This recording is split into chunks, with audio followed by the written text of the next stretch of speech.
नमस्कार, मैं जगदीप सिंह। कहावत है, भैंस के आगे बीन बजाए और भैंस खड़ी सिर हिलाए।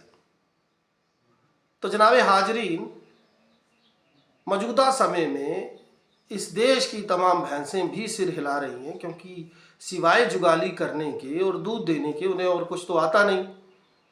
लेकिन हमारे माननीय प्रधानमंत्री मोदी जी के ताज़ा तरीन बयान ने इस देश की भैंसों को मानसिक तौर पर परेशान कर दिया है और उनको समझ नहीं आ रही कि भैया अगर कांग्रेस जीती तो उनको कहाँ ले जाएगी।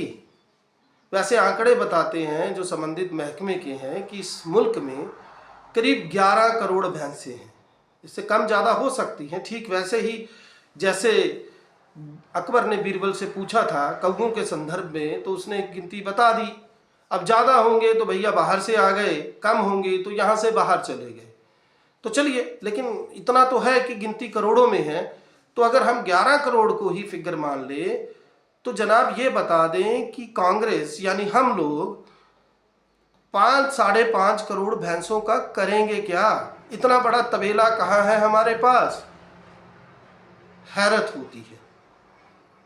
और मैं आपको बता दूं कि दुनिया भर के जो तमाम राजनीतिक विश्लेषक हैं, अनुसंधानकर्ता हैं, जब कभी राजनीति के किसी विषय पर विचार होता है, कोई अनुसंधान किया जाता है, तो उस वक्त दुनिया के तमाम बड़े नेताओं के पुराने भाषणों को खंगाला जाता है। भारत की बात करें तो पंडित जवाहरलाल नेहरू जी का वो भाषण जो आज़ादी की पहली सुबह उन्होंने दिया था, जिसे ट्रिस्ट ऑफ डेस्टिनी के नाम से जाना जाता है, यानी नियति के साथ एक मुलाकात, उस भाषण को आज भी दुनिया बड़ी इज्जत के साथ तस्लीम करती है। और उस भाषण में पंडित जी ने ये बड़े साफ शब्दों में कहा था कि ये मुल्क सबका है, बिना किसी जाति पाति धर्म या संप्रदाय के, और हम सब की न केवल जिम्मेदारी बनती है बल्कि हक भी बनता है इस मुल्क की तरक्की और प्रगति में शामिल होने का। तो उनका तो भाषण जो है वो याद किया जाता है, लेकिन जरा सोचिएगा कि कल अगर मोदी जी के भाषणों को एक फेरिस्त बनाकर याद करने की कोशिश की जाए तो क्या सामने आएगा कि भैया आपका तो मंगलसूत्र ही कांग्रेस वाले ले जाएंगे, या कांग्रेस वाले उनको इस देश के तमाम संसाधन दे देंगे जिनके बच्चे ज़्यादा होते हैं।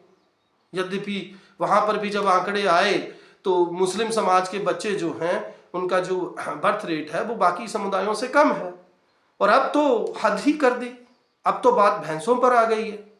हो सकता है आने वाले दिनों में गधे, घोड़ों, बकरियों, खच्चरों और ना मालूम किस किस पर आ जाए, कहना मुहाल है।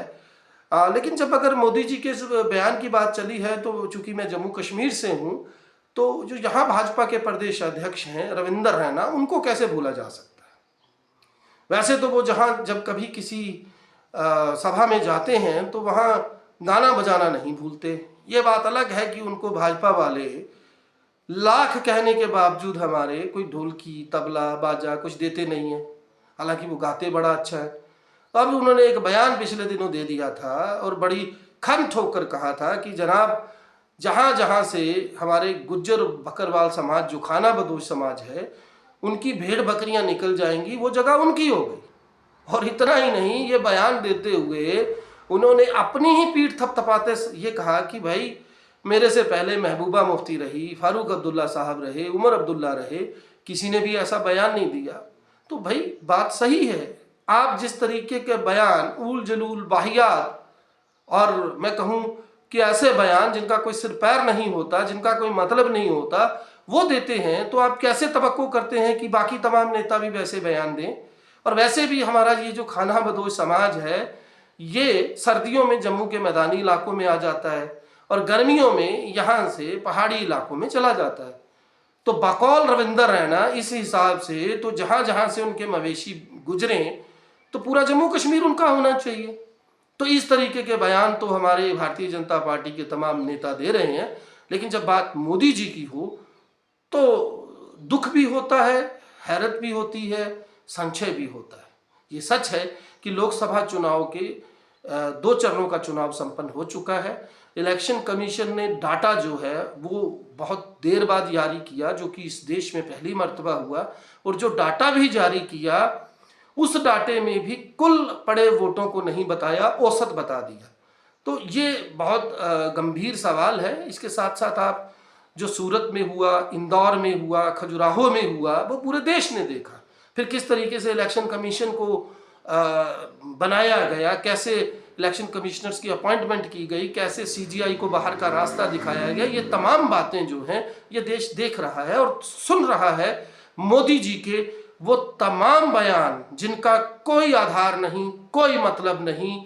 और यहाँ मैं याद दिला दूं, अभी हाल उन्होंने मुस्लिम लीग को इंगित करते हुए उसका संबंध जो है वो कांग्रेस के घोषणा पत्र से जोड़ा था।